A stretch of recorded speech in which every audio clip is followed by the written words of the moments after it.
Welcome to the JP8Report. This is James Pierce with the JP8Report with an election interview with Will Abel. He's running for the Republican nomination for Congressional District 31 in Texas. Welcome, Will. It's good to be here. Yes, sir. Appreciate you having me. Yep. It's a good Saturday afternoon, right? Yeah. And so we have a few questions here. Before I begin, like I tell everyone I interview, you haven't paid me anything. I haven't paid you anything for this interview, and we actually invite everyone to come for these interviews to keep it fair and square across the board. All right. It's a matter of transparency. Yep. All right. All right. So you ready? Yeah. All right. So tell us a little bit about yourself, real quick. So my name's William Abel, retired combat veteran, running for Congress in the 31st District. I actually ran last election as well. I just kind of look at it as a common sense campaign. There's a lot of issues. A lot of these problems can be solved with simple common sense. There's no need for us to be spending billions of dollars on a lot of the stuff in these spending bills, such as the earmarks.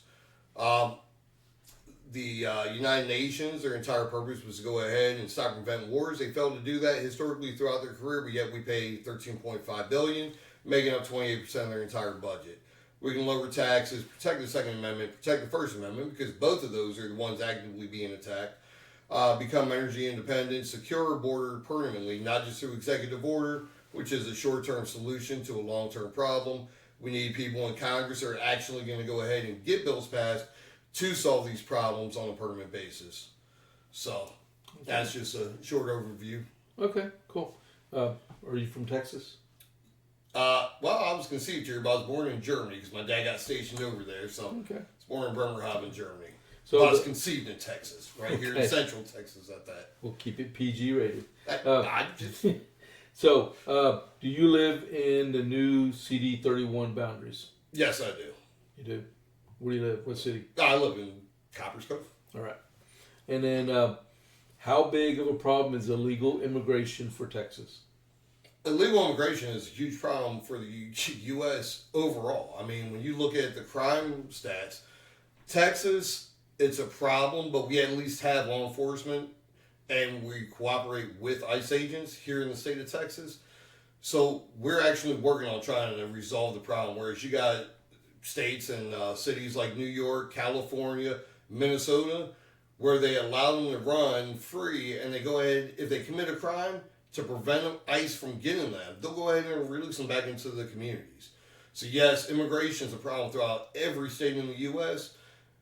There's bigger issues with it in those states and cities that go ahead and free the criminals that go ahead and actively commit a secondary offense in the U.S. other than breaking into the country.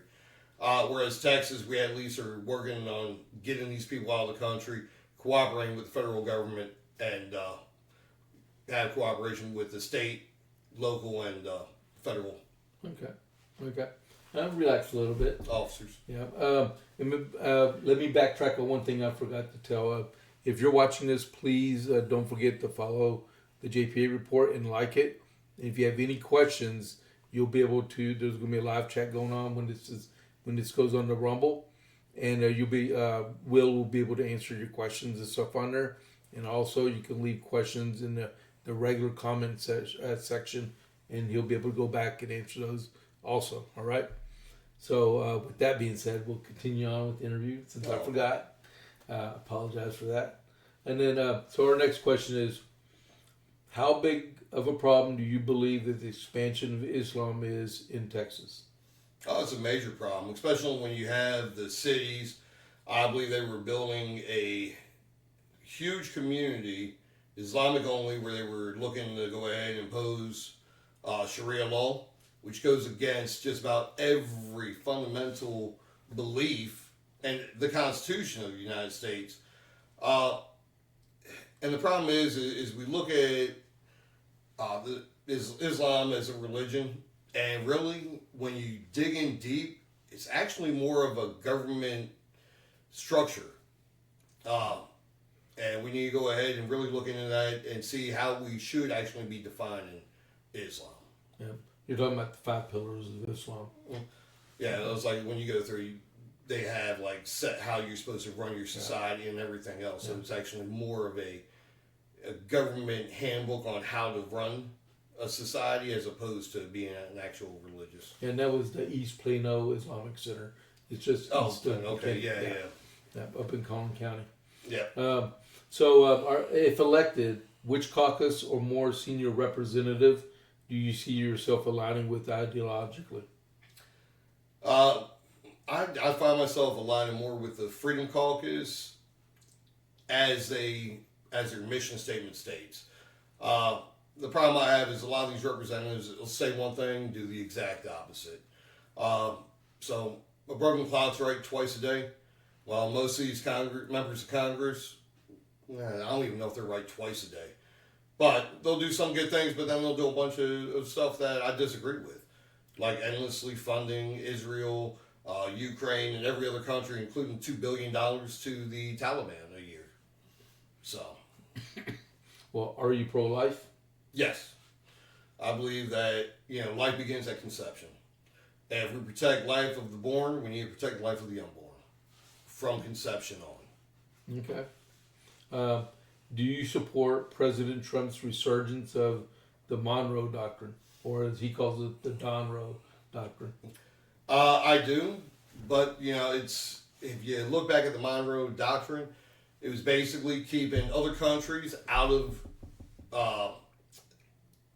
the countries around the United States, and in return, we would go ahead and stop interfering with the affairs over in Europe, Asia, and other countries. I absolutely agree with that sentiment, because just like Russia and Ukraine, when we were sending Ukraine all these weapons prior to the invasion, that'd be the same thing as Russia sending all these weapons and everything to Venezuela or to Mexico or whatever else. It causes a lot of tension, and it causes people to react in a way that they may not have otherwise reacted. So. Okay. All right. And then, do you believe President Trump's use of tariffs are a good move or bad? They are a good move, and I've talked about this even during my first running for Congress. A lot of people don't think about it like this, but China at that time was paying 1.6% tariffs on the goods they send in this country. They're not paying livable wages for their employees. They're not dealing with any of these other hurdles that American companies have to deal with. So American companies are paying livable wages for their employees. American companies are paying, it was 38% corporate tax rate up until 2018 when it dropped down to 18%. So obviously the Chinese they can bring their goods in and sell them for a fraction of the cost. Yeah. And that's, killing the American companies. That's why a lot of them move their manufacturing plants over to China to get the benefits of importing things in the U.S., such as Apple. All your Apple products, your iPhones and iWatches and iPods or whatever else they got, they're all made in China and shipped over here, and they pay the 1.6% tariff, and they make a killing on it. Yeah. We pay dearly in the long run. Yes, sir.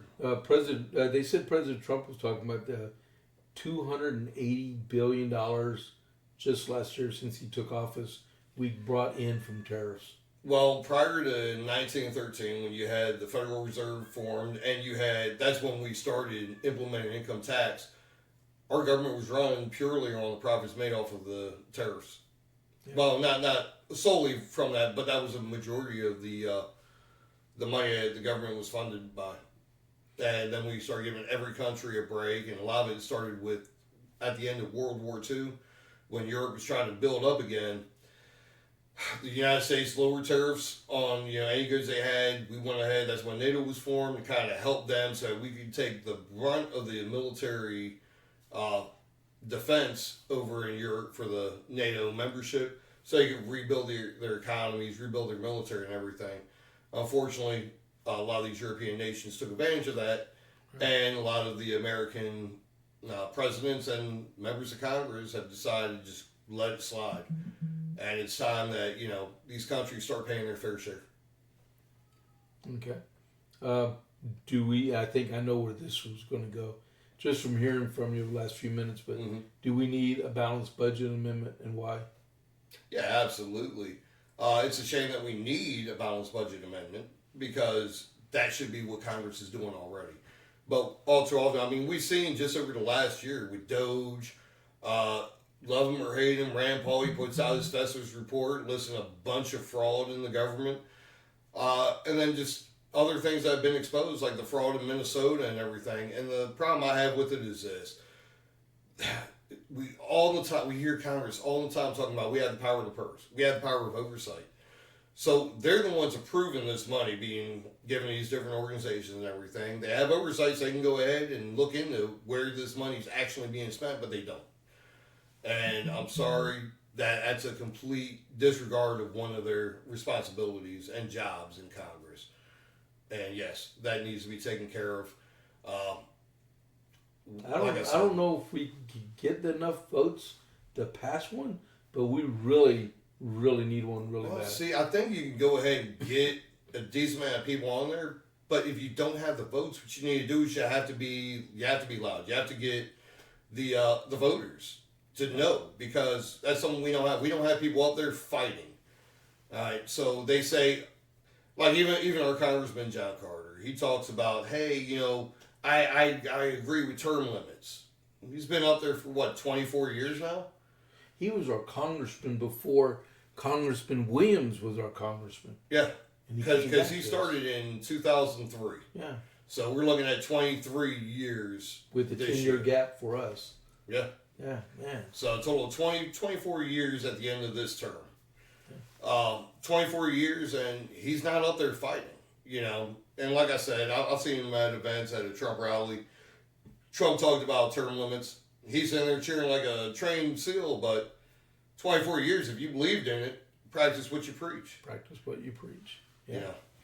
Do you support closing primaries?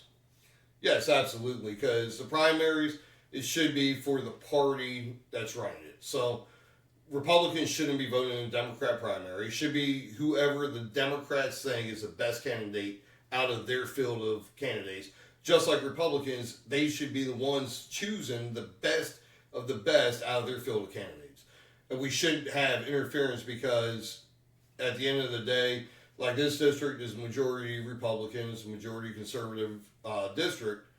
If we have Democrats going ahead and voting in our Republican primaries, most likely the Republican candidate's going to win in the general election. Not guaranteed, because we have to get out there and you have to do the hard work. But most likely they're going to get elected. And if Democrats are going and voting in our primaries, then they're going to try and pick the worst candidate they can. Get a weaker Republican. And then they, if they get elected, they go up to D.C. and they're not doing the job that most of the people in the district actually want them to do. Yeah, like right now we have a 2-seat majority. Yeah. One or two seat, because Mr. Malafa passed away the other day. Yeah. And then what's her name? The traitor, Marjorie Taylor Greene resigned the day after she gets the congressional retirement. Yeah, which I don't agree with all that either. And that's a question that's going to come up too, so be prepared for that one. Yeah, that's why I say anything more on it. Do you support campaign finance reform? Yeah, absolutely. I mean, one of the biggest issues I have is like the pharmaceutical companies. So they're alleviated from any liability. If you have a vaccine injury, you sue them, the money comes out of the taxpayer's pocket because the government pays it. It's not paid for by the pharmaceutical companies. And part of the reason why is because they're so powerful, they go ahead and they donate $16 million to congressional candidates every election cycle. And we need to go ahead and keep it back to local,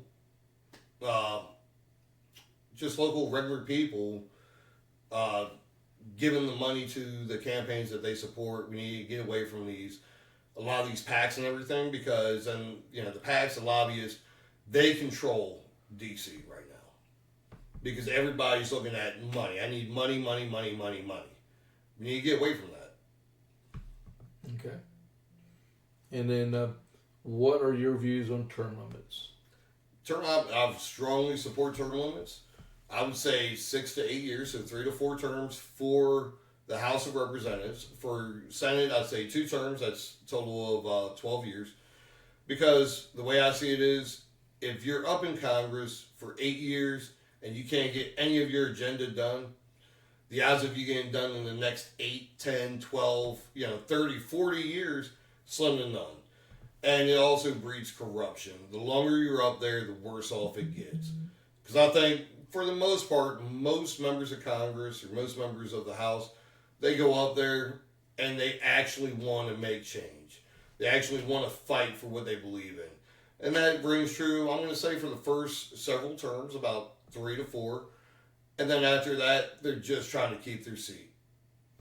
Well, would you hold yourself to that? Absolutely. So if you're elected, when you get your second re-election and you're going towards 6 years, January 3rd of let's see, if you were elected, you take office in 2027. If you serve 3 terms of 29, 31, January 33, you're like, I'm out.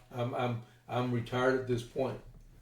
Well, I wouldn't even. Or would you run for a 4th term? I wouldn't even go ahead and retire, because any retirement benefits from serving, I just don't believe in that kind of stuff, because realistically, it's a civil duty, right? You can continue on, because that's my next question. Oh, okay. About your view on congressional retirement.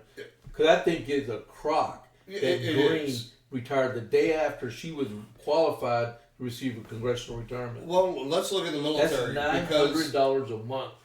Well, let's look at the military. So I remember, this was years ago, I believe it was like back in the early 2000s. There was a member of Congress in, I think it was Pennsylvania, that said it's not fair that someone serves in the military for 20 years and gets retirement.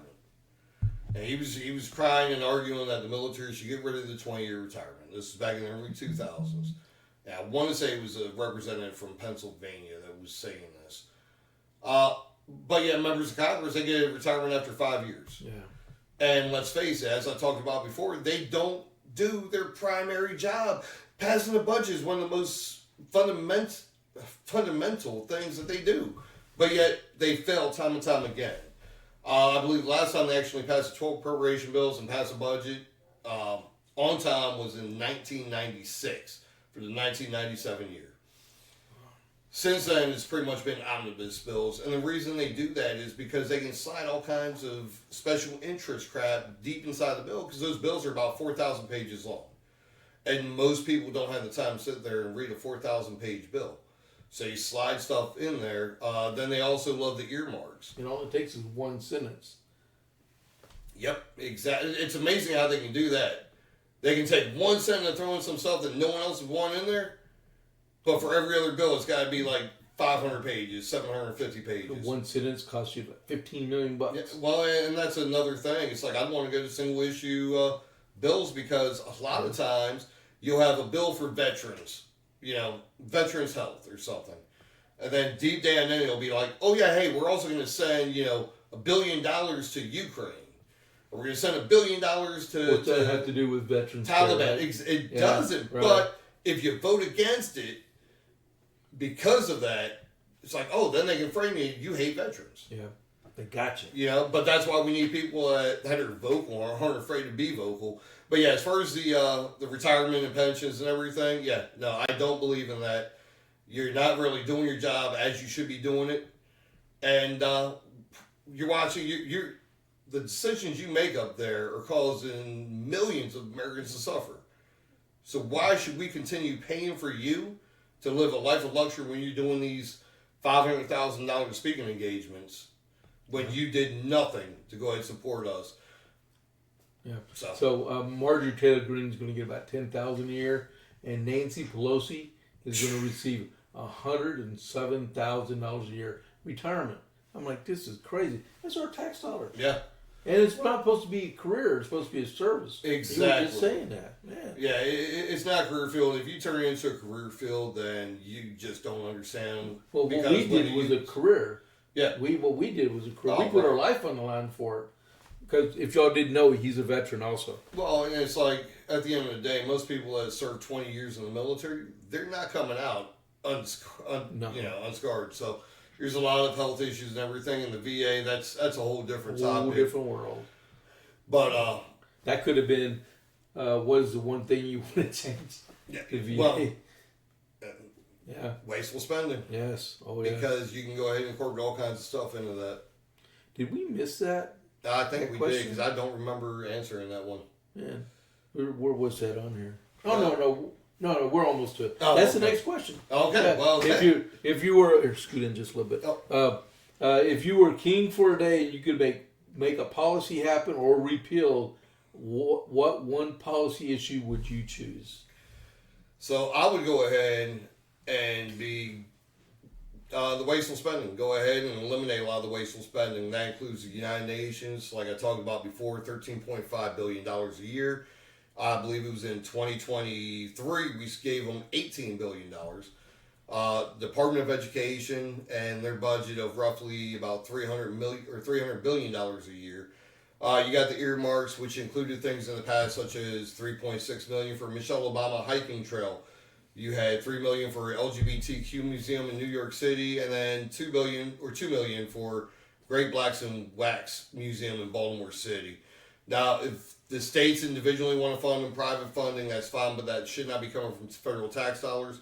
There was also, I believe, $1.9 billion for gender advisory programs under the defense portion of the budget of the omnibus bill in 2023.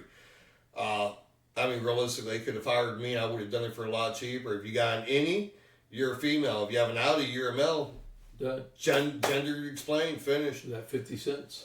Yeah. I mean, I'd probably do it for free. I'd volunteer my time. So, what are your views on the Second Amendment? So, the Second Amendment is very simple, very clear. The Second Amendment states, well-regulated militia being necessary to secure a free state, comma, the right of the people to keep and bear arms shall not be infringed. Shall not, yeah. So, the key point there is, yes, we need a military to go ahead and secure a country as a whole against other countries, militaries, and other threats. And because of that, the people need to be able to be armed as well. Because they knew all too well, especially when it was written, that governments can become tyrannical. And if you go ahead and disarm a population, there's nothing to stop them. They're going to continuously oppress the people in that country. And we see it all throughout the world. We see it in numerous places. Well, the Bill of Rights is meant to protect us from the government, not to protect the government from us. Yeah, well, I mean, like we see the free speech being attacked, the Second Amendment being attacked. I mean, we see all of our rights being attacked on a regular basis. Yeah. But the problem is a lot of people aren't taught anything about the Bill of Rights, so they don't even know what their rights are. Right, that's right. Do you believe Speaker Johnson is the best man for the job? I don't believe he's the best man for the job. I don't believe he's the worst man for the job either. With Speaker Johnson, he tries playing middle road and appeasing everybody way too much. And in the long run, he appeases nobody. I do think he was better than Kevin McCarthy. So I do think when McCarthy was removed, Johnson came in. I do feel as if that was an upgrade. But do I think that we could get someone in there that actually does a better job? I do. But, yeah, Speaker Johnson, I put him in the middle of the road. He's not great. He's not terrible. He's not awful. But, yeah, I do believe that there are people that could possibly do better. But unfortunately, there's some people that we can go ahead and get elected as Speaker that could do a lot worse. Before we came in here and sat down, we saw a breaking news story. It came out about the president authorized airstrikes in Syria against ISIS targets. Mm-hmm. Do you have any comment on that?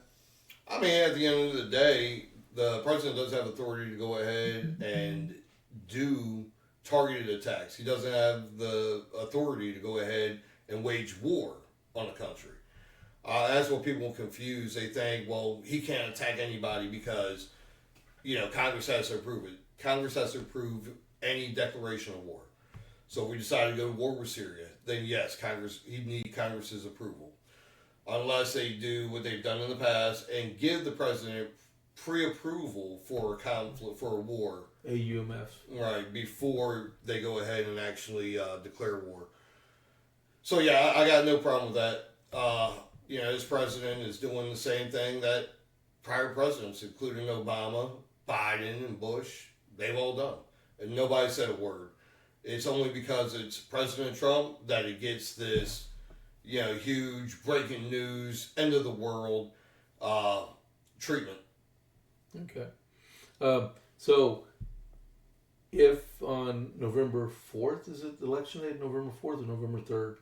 I can't remember. Okay. March 3rd. I'm sorry. Yeah, March 3rd. March 3rd. I was going to say, you're jumping past the No, program. we're Hey, I going- appreciate your vote of confidence. We're going all the way to November. Yeah, hey, I appreciate it. So on March 3rd, the morning of March 4th, and you're like, you put everything into it, and you come up short. Okay. Will you support the nominee from CD-31, whoever it is? I can't say I'm going to support anybody, regardless of who it is. But there are quite a few candidates in this race I would be able to go ahead and, with my own, conscience, be able to support. Okay. So, in my last question for Will Yes. is, tell us, this is your campaign pitch now, Okay. tell us why Will Abel should be a congressman. All right. So, like I said in the beginning, it's all about common sense. If you want someone that looks into the issues, finds solutions, and finds a way to go ahead and eliminate a lot of this wasteful spending. If you want someone who's not afraid to go ahead and speak out against people, whether it's in the Republican Party and obviously the Democrat Party, because I've failed to really see too many Democrats in my lifetime that I could honestly say had the best interests of the United States at heart, then I'm your guy. It's like I'll speak out against Republicans all day long if they're not doing what they should be doing. And I'll 100% speak out against Democrats that do the same thing. The only people that can keep this country running the way it's supposed to be running is we the people. And we need to go ahead and start bringing some common sense into D.C. Energy independence, I've talked to multiple people about this. It's like we have more recoverable oil than any other country in the world, including Russia, which has the second most. We have about 9 trillion barrels more than they do. So why aren't we getting oil here? Instead, they say, no, it's not environmentally friendly, so we have Saudi Arabia go ahead and sell us their oil, and they ship it over here on these diesel tankers. So if you're really concerned about the environment, the most environmentally friendly way to do it would be, 1, to get the oil here, but 2, do research into nuclear energy. That's the cleanest, most efficient energy that we have available today. We actually get 9% of the energy from nuclear, or you can get 90% of the energy, and then 10% of it's a loss.